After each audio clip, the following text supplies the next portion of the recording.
Eu conversei essa semana passada com o Marcelo, eu tinha falado que é essa dinâmica do Pareto, assim, que é a sensação que eu fiquei, assim, que eu tenho nesses últimos meses de IA.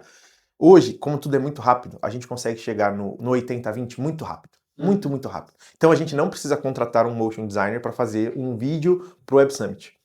Mas talvez esses 20% finais a gente precisa de uma parada um pouco mais profunda. A questão é, será que todas as empresas do planeta Terra precisam desses últimos 20%? Ou 80-20 resolve literalmente para 80% das empresas e só um 20%, só um último percentual precisa? Pô, será que uma empresa precisa de 10 front-ends, cara? Pô, eu acho que talvez nunca precisou. E talvez hoje a gente está colhendo os efeitos da mesma dinâmica da pandemia. Cara, chegou 2020 as empresas falaram, por que eu tenho 1000 desenvolvedores aqui dentro, cara? Tipo assim, as pessoas não estão comprando, a parada não tá crescendo como eu esperava, porque ninguém esperava uma pandemia, e aí você tem que, cara, passar a faca numa galera, o que é muito triste. A gente nunca vai celebrar um layoff. Pô, se a gente tá falando que 22% do ClickUp foram demitidos, cara, tem um monte de família que tá agora desolada. Assim, tipo, cara, o que eu vou fazer? Como é que eu procuro um novo emprego agora? Como é que eu me posiciono? Mas talvez a gente tá só corrigindo um mercado que estava inflacionado. E aí agora a gente está ajustando para o que talvez deveria ser o correto. E aí tem a guerra das narrativas, porque 2020 foi um ano de muito inchaço de contratação de dev. Então, dev ficou hipervalorizado. Todo mundo era contratado e com altos salários, bônus e tal. Aí agora você tem uma redução. E aí é conveniente você associar tudo a IA, ao invés de falar, cara, contratamos errado pra caramba, o RH errou e tal. Só que eu acho que a verdade está num intermediário. Eu acho que não é nem... Eu estava vendo uma conferência de CHRO esses dias, diretor de RH e tal, e eu entendo o lado deles, eles estavam tipo, jogando o outro lado, tipo, nunca é sobre IA e tudo, layoff sempre existiu, só está sendo mais noticiado e tal. E é muito doido, porque geralmente você tem esses dois polos extremos de, cara, não tem nada a ver com IA, são só problemas normais de toda empresa e é tudo IA. E eu acho que a verdade está no meio do caminho. Eu acho que sim, quando a gente começa a entrar fora do noticiário, do tabloide, e começa a falar com pessoas que realmente estão na gestão, e a gente tem contato com essas pessoas, que estão na gestão de empresas aqui em São Paulo, por exemplo, que tiveram layoffs, a gente vê um mix, a gente vê, cara, tava muito ruim, a gente tava com um inchaço de quadro aqui, pessoas com ócio, ou pessoas que estavam uma redundância de trabalho, mas a gente realmente colocou IA e realmente reduziu o impacto que 5 pessoas tinham, a gente consegue ter um impacto com 3 pessoas e IA. Então, acho que acaba sendo um intermediário, assim. Total. Pra gente trazer o assunto aqui, pelo menos a gente estava falando da questão do ClickUp, que o ClickUp, semana passada, eu tô até lendo aqui o tweet aqui do Zeb Evans, que é o CEO, ele anunciou que eles demitiram 22% da companhia, né? Então, um quinto da companhia ali que o cara tirou, mas o que deu a falar aqui foi a forma como ele fez, né? Tipo assim, a gente tá falando, muitas empresas estão fazendo esses layoffs todos, botando culpa em IA, e aí você tem essa discussão de tipo assim, tá, é por conta de IA, foi uma busca de eficiência, ou era uma empresa que realmente estava com o caixa apertado e precisou cortar, e aí é muito fácil você botar a culpa na IA. Mesma coisa que aconteceu, por exemplo, na pandemia, quando você teve que demitir um monte de gente, e teve empresa que ia ter que demitir mesmo e falou, poxa, pandemia, que pena, olha tal, só, que coisa. No caso aqui do ClickUp, o que eu vejo de diferente?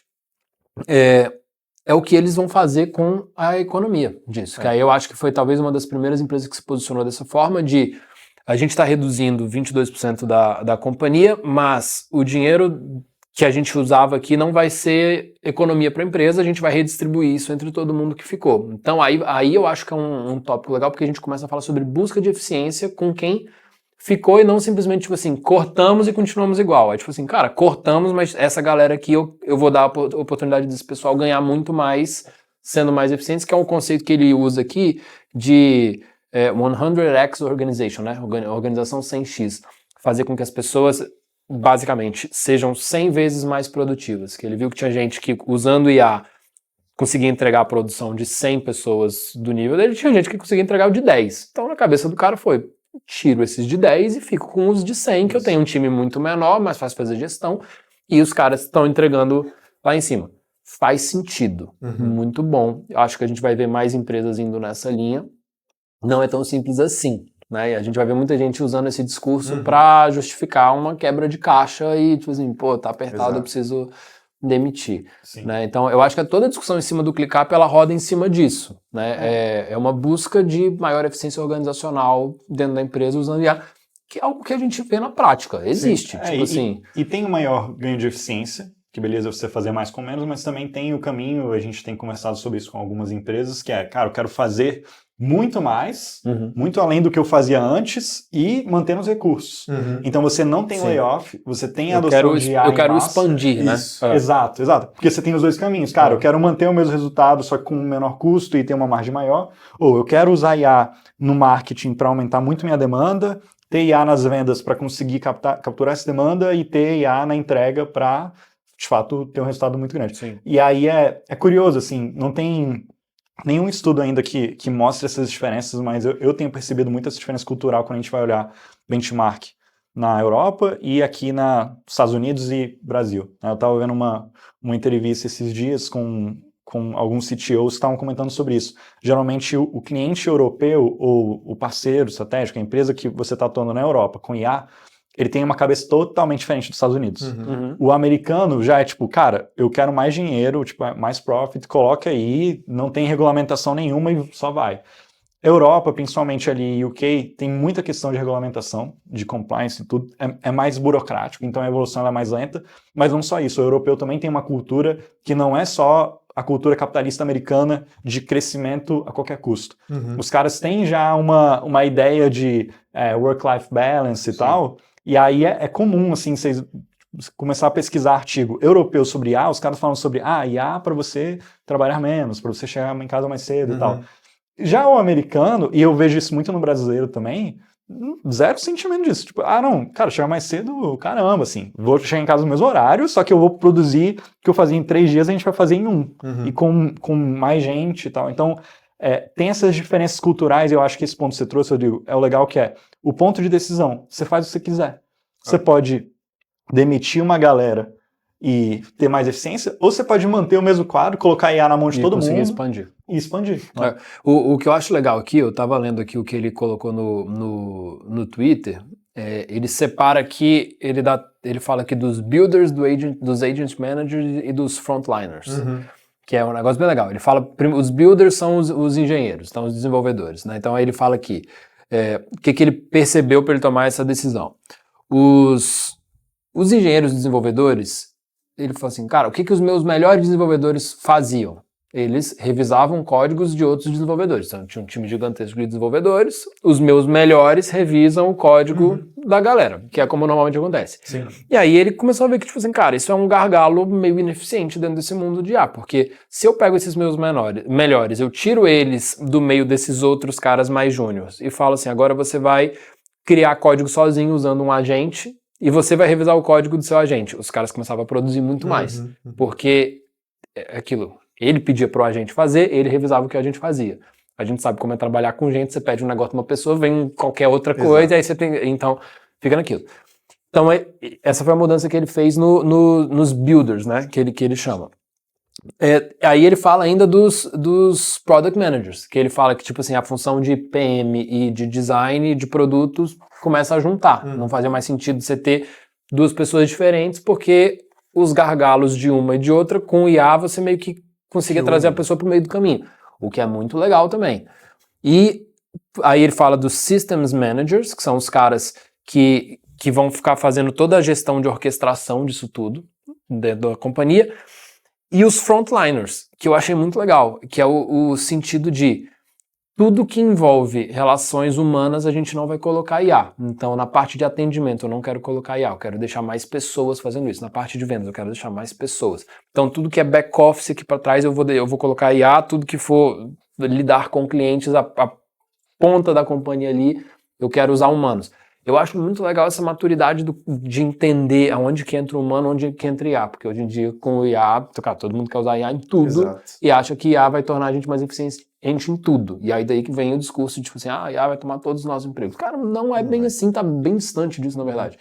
Né? Então eu acho que tem essa questão de maturação para entender aonde dentro da minha empresa que IA vai tornar as pessoas mais eficientes e aonde que eu tenho que deixar as pessoas trabalharem mais. No fundo é mais sobre as pessoas do que sobre IA. Sim. Porque o que vai fazer a sua empresa ou a minha empresa ser melhor não é a IA, porque a gente tem acesso às mesmas IAs.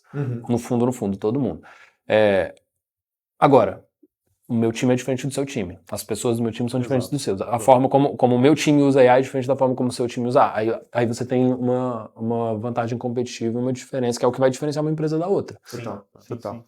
Essa dinâmica de tirar do humano justamente aquilo que é humano não faz sentido. Se eu tirar do relacionamento, do atendimento com o meu cliente, ele poder, seja pedir uma ajuda ou fazer uma reclamação para um humano, aí é quase como se eu dissesse que eu não estou interessado em você, eu só estou interessado no seu dinheiro, sabe? Então a dinâmica, esse caminho que o ClickUp toma, eu acho que é muito, muito válido e é o que a gente acredita muito, assim. A gente não tem um agente de IA para ficar respondendo nossos clientes no WhatsApp. Não é essa a ideia. O atendimento, ele precisa ser humano, ele precisa se relacionar com alguém, falar com alguém, construir essa confiança com alguém. Agora o processo de, uma vez que ele conversou comigo, conversou com o nosso CS, conversou com o nosso time, o que a gente faz com essa informação, aqui sim a gente coloca tecnologia. No fundo, se a gente substituir a palavra IA por tecnologia, fica muito mais fácil, fica muito menos assustador. Legal.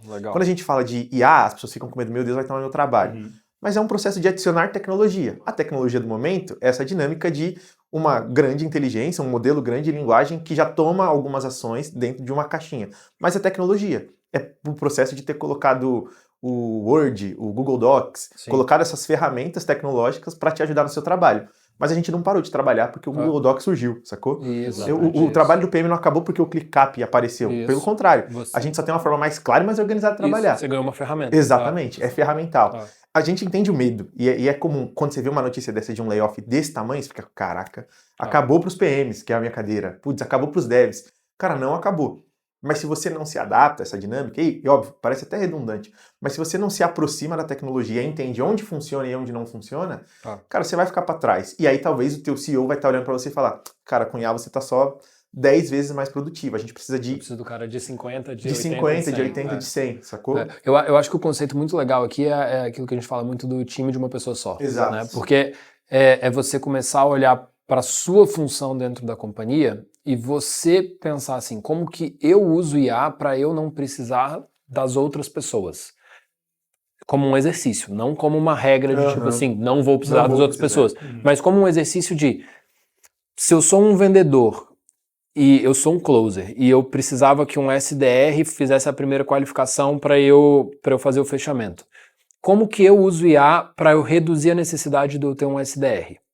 Se eu sou um closer que faz isso, eu começo a ser mais valioso para a empresa. Exato. Se eu sou um desenvolvedor que revisa código e eu uso IA agora para, em vez de eu passar o código para uma pessoa fazer, para ela me devolver, eu uso IA para criar esse código para mim e eu já reviso, eu passo a ser mais valioso para a companhia. Você consegue fazer isso em todos os cargos, em todas as funções. Então, aí você começa a se multiplicar. E aí eu acho legal o que o ClickUp fez, que é isso. Pô, eu vou recompensar essas pessoas. Essa parte é massa. Eu vou recompensar, eu vou poder te dar um salário muito acima de mercado porque agora eu tô te pagando em função do time que você é.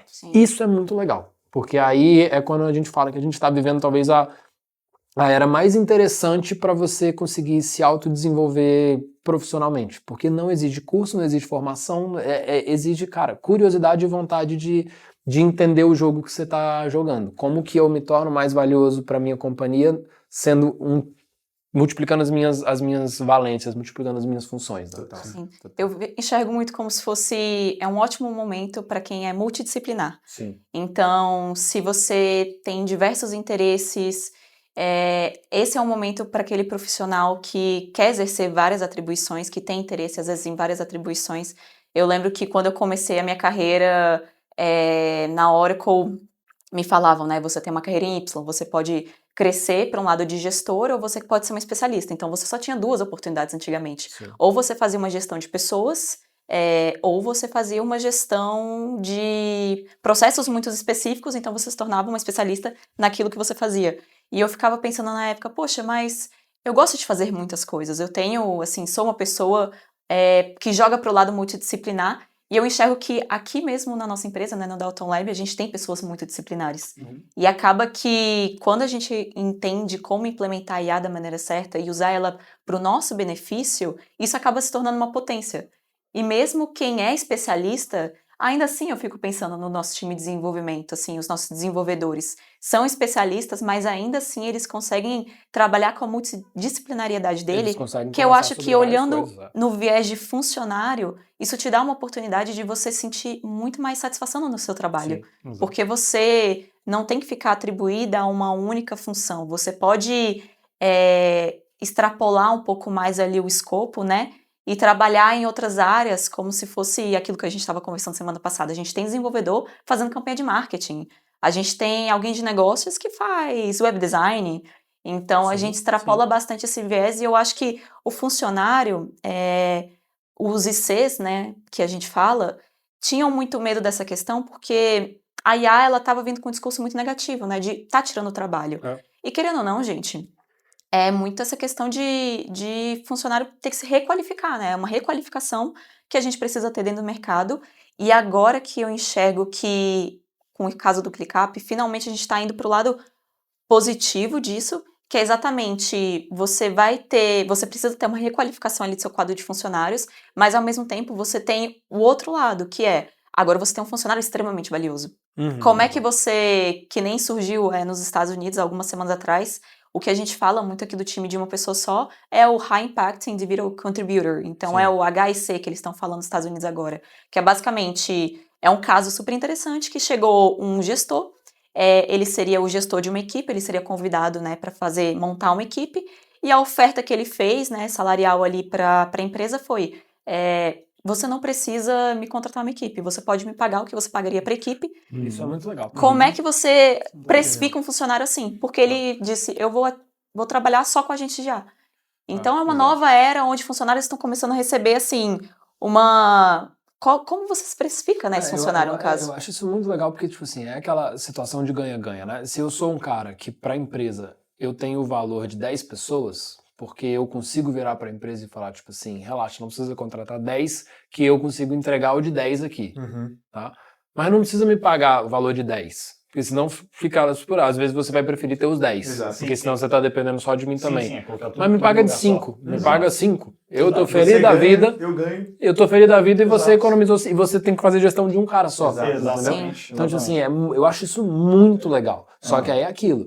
Exige uma maturidade da empresa e exige uma maturidade do profissional para fazer isso. Sim. E a gente está vivendo agora o início dessa curva, que não é toda empresa que percebeu isso ainda, e são pouquíssimos profissionais que perceberam isso. E onde que está dando certo isso? Onde está tendo o casamento entre eu estou numa empresa, num veículo que valoriza isso, e eu sou um profissional que quer ser esse time de uma pessoa só. Que é meio que o que a gente criou da Dalton Lab aqui desde o começo. A gente, todo mundo aqui é meio multidisciplinar, isso que a Isabel falou. Todo mundo, é muito difícil colocar vocês dentro de uma caixinha. Porque vocês conseguem jogar em 2, 3 posições todo mundo. Sim. Isso é muito legal, pô. Porque a minha ideia é que vocês ganhem por essas 2, 3 posições, mas pra mim vai ser muito melhor, porque a gente vai fazer uma gestão aqui, a gente vai dividir 2 pizzas e também a empresa inteira. Exatamente. Entendeu? Em vez da gente ter, tipo assim, nossa, agora todo mundo passa pros supervisores, que vai passar... Cara, aí... É positivo pra gente ter o tamanho que a gente tem. Lógico. Porque faz sentido... A gente fica muito rápido, pô. Muito. E faz sentido com a forma como a gente nasceu, porque a gente já nasceu já na era agêntica. E aí, puxando esse tema, Rodrigo, que a Abel tinha falado também sobre a contribuição individual, estava lendo um texto, até estava puxando aqui enquanto a Abel falou, do Y Combinator, falando sobre qual que é a posição que está mais em desvantagem e maior risco. Então, por um lado, o profissional, ele tem que ser esperto, tem que ser ágil, se adaptar e, cara, entender que, agora a minha contribuição pode equivaler a de 2, 3 pessoas na era pré-IA. Eu diria que são os devs. Mas, não, então, boa pergunta, e eu quero trazer esse tema. Mas antes, eu vou falar de uma área que é a área que talvez eu tenha desenvolvido mais, só que é a área que eu entendo que está mais mudando, que é a gestão de pessoas. Que é o gestor por si só, é o middle management, né? Então, eu sou CEO, sou diretor de operações. Grande parte do meu trabalho é gerir pessoas, é gerir prazos, é cobrar pessoas.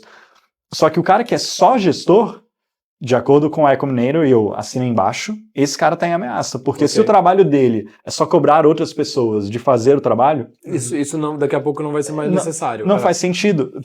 Numa empresa, principalmente uma empresa que funciona desse jeito que a gente está conversando. Exato. Não é tão necessário. Se a gente pegar todas as estruturas hierárquicas, quando a gente tem um nível operacional, tático, estratégico, tem como a gente dividir, e pode ter vários subníveis, mas tem como a gente dividir em 4 níveis de hierarquia de gestão. Então você tem o operador, supervisor, que é quem supervisiona coordena ali operacionalmente, você tem o gerente e os diretores, né? Os C-levels. Cara, esses dois aqui, no meio, ou eles têm que se fundir, ou eles têm que ir para cima, para baixo. Então, o trabalho da organização agêntica, isso a gente vive nos nossos clientes, a gente vive aqui dentro, cara, ao invés de você passar o dia inteiro em reunião, como é que foi o seu dia? Não, foi legal, eu falei com 10 pessoas, eu fiz 15 reuniões, tive 10 feedbacks e tal. Será que o seu dia realmente foi produtivo, pro objetivo final? Ou você só foi uma ponte de informação? Porque eu acho que o desafio do gestor, o desafio, por exemplo, do CEO do futuro, é uma coisa que eu vivo e eu vejo nas empresas também, esse desafio cara, o nosso dia, o dia do gestor não pode ser só falar com gente. Sim. A IA pode falar no meu lugar, a IA pode passar, como tem feito aqui, a IA pode passar informações.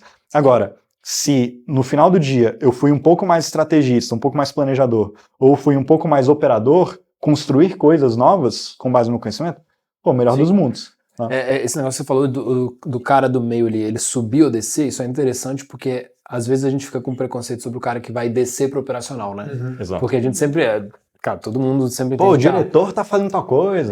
Você começa no operacional, você vai subindo, tal, quem ganha mais na companhia são os caras estratégicos, não sei o quê. Mas a gente tem agora esses dois caminhos mesmo. O cara do meio do caminho, ou ele sobe, ele fica um cara super estratégico, que é difícil, não é tão fácil assim você ser um cara estratégico, porque você tem que ter uma visão de todo. E não tem espaço para todo mundo. Não tem espaço para todo mundo, lá em cima não tem como. A empresa não avança. Por outro lado, é muito legal você conseguir pegar um cara que tem essa visão estratégica e dar para ele possibilidade, por exemplo, com o IA, dele fazer coisas operacionais. Dá um exemplo. Por exemplo, né, mandei pra Gabi hoje 2 vídeos, né, que eu fiz rapidinho ali. É muito legal você poder ter, cara, o CEO da empresa pensando no branding e falar, tipo assim, eu quero esses 2 vídeos assim, animados desse jeito, tudo. Já fiz, não é que eu pedi pra ela fazer, eu falei, fiz, tá aqui. Porque daqui a pouco o meu papel com a Gabi, por exemplo, é passar para ela essa visão de brand para daqui a pouco ela fazer. E não ficar agora, não tá no momento da gente ficar num vai e volta, e vai e volta, e vai e volta. É muito mais rápido. Cara, fiz, gastei 15 minutos. Tá Se fosse do jeito antigo, um CEO cara, normal teria demandado do time de marketing. E vai. Aí demora. Aí chegaria um negócio que você ia falar assim, nossa, tem um monte de coisa para mudar, mas já então, era. Tipo assim, no fundo, o meu papel estratégico, eu tô encurtando o tempo em que daqui a pouco a Gabi vai estar fazendo essas coisas sem eu nem falar com ela. Porque ela já vai, tipo assim, cara, entendi. Toda vez que o Rodrigo me manda uma coisa, é desse jeito aqui. Então daqui a pouco ela vai pegar e vai, tipo assim, tô fazendo sozinha. Mas é doloroso eu ficar nesse vai e volta, e vai e volta, e vai e volta, até ela pegar. É muito mais rápido eu, fiz. Daqui a pouco ela mesmo sozinha, fiz um também. Eu falei, pronto, tá igual. Cara, agora toca. Perfeito. Até pouco tempo atrás, posições tipo a minha, CEO, e posição tipo o Rodrigo, CEO, uma métrica de sucesso pra gente, tipo assim, deixa eu ver se os diretores realmente estão no lugar certo. É se a gente tá enfurnado em reunião. Seria tipo, Marcelo é CEO, nossa, então ele deve estar fazendo 7 reuniões por dia. Pra mim, hoje é a métrica de insucesso. Se eu tenho um dia, tipo, cara, eu tenho 4 reuniões, putz, não tô sendo tão eficiente. Não tô trabalhando. Não tô construindo coisas, ou eu não tô planejando e desenhando coisas. Né? Acho que fechando esse ponto, assim, do Rodrigo, olhando, assim, para as grandes empresas, né, que a parte da burocracia é muito forte, geralmente é isso. Você tem muitos silos, então a estrutura organizacional como um todo, ela é muito, muito dividida. Essa é a diferença da dinâmica também de trabalho entre uma startup e uma empresa robusta de 2.000, 3.000 funcionários. E lá dentro, geralmente, olhando para a área de marketing, por exemplo, a área de marketing é responsável por tudo que é criativo. Ninguém na empresa, tecnologia, operação, pré-vendas, ninguém pode criar nada além da área de marketing. Só que você tem várias iniciativas que surgem e elas precisam passar ali pela área de marketing que ela já está estressada, não consegue acompanhar a demanda. E além de você ter, assim, a falta de entregáveis para essas outras áreas, ou você acaba travando várias iniciativas que poderiam ser super interessantes dentro da empresa, você tem uma área extremamente sobrecarregada. E que sobrecarregada operacionalmente, né? Sim. Porque ela tem que fazer, ela tem que validar, ela tem que aprovar. E agora nessa dinâmica onde todo mundo cria, e foi até um vídeo que a gente assistiu recentemente do Y Combinator também, que eles falam exatamente, agora todo mundo cria. Mas essa questão, qual é a governança disso, né? Então acaba que se todo mundo cria, essa área, ela não necessariamente tem que criar, ela valida. Sim. Então você cria, por exemplo, um grupo aqui, uma área de marketing, onde ela não é responsável pela criação, mas ela vai ser responsável por desenvolver os documentos necessários para garantir um branding alinhado com a empresa. Ela vai ser necessária para fazer o desenvolvimento de um guia de comunicação para ficar alinhado. Então a área de marketing, por exemplo, uma área que era vista mais como operacional, agora ela já está no nível mais estratégico, sim, porque ela é responsável exatamente por criar esse hub de conhecimento que vai compartilhar as boas práticas com a empresa, e aí ela vai se tornar muito mais uma validadora do que foi criado, do que necessário ter que fazer tudo. E a gente aplica isso para várias outras áreas. Então a gente entra na área de desenvolvimento. A área de desenvolvimento às vezes não precisa só criar, é responsável pela validação, pelas boas práticas, pelos treinamentos. Então, olhando numa visão organizacional, a gente vai ter a mudança de expectativas, né? O que aquela área faz. E é ótimo porque você acaba criando dois benefícios dentro disso tudo. As pessoas vão ter mais liberdade, então você vai ter mais liberdade para criar, para botar suas ideias em prática, e ao mesmo tempo a área que era vista só como operacional, ela fica mais estratégica, porque a ideia é muito mais ela criar um guia do que deve ser feito, como deve ser feito, e as instruções necessárias, e uma validação. Não é mais o desenho de cargo não é mais um quadrado, pode ser um losango, pode ser um hexágono, pode ser um triângulo, depende das competências da pessoa ali. Sim. Legal, show. Boa, vamos muito pro bom. próximo. Muito bom.